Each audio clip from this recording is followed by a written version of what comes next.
Warga dari Desa Muara Telang, Kecamatan Sumber Mergatelang, Banyuasin, didampingi tim kuasa hukumnya, membuat laporan ke Propam Polda Sumatera Selatan dengan melaporkan oknum penyidik di Polres Banyuasin. Dalam laporannya, kuasa hukum pelapor menyampaikan bahwa mereka awalnya membuat laporan ke Polres Banyuasin pada tahun 2016 dalam perkara pemalsuan surat tanah seluas 66 hektar di Dusun 5 Desa Karanganyar, Kecamatan Sumber Margatelang, Banyuasin.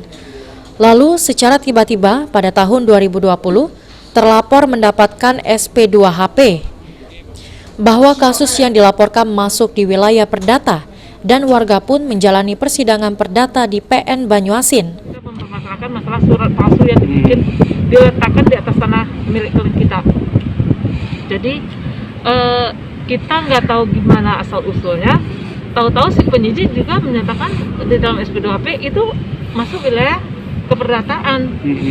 Yang lebih janggal lagi, SP2HP dikirim ke si terlapor. Kita sebagai pelapor nggak ada dapat SP2HP.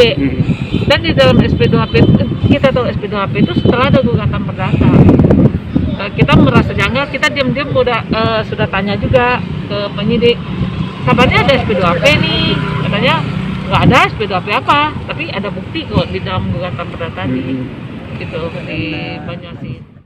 Salah satu warga yang membuat laporan ke Propam Polda Sumatera Selatan menyampaikan bahwa mereka cukup dirugikan dengan kerugian sebesar 33 miliar rupiah karena terdapat tanam tumbuh. Ya, saran kami ya untuk ditindaklanjuti karena kami sebagai pelapor dan anggota itu dirugikan sekitar dengan keluarnya SP2HP ini kami dirugikan 33 miliar. Di objek tanah kita itu apa Pak? Tanam tumbuh apa masih kosong posisinya? Ya, selama ini ada tanam tumbuhnya. Saat ini laporan yang dibuat warga masih dalam proses pihak Propam Polda Sumatera Selatan.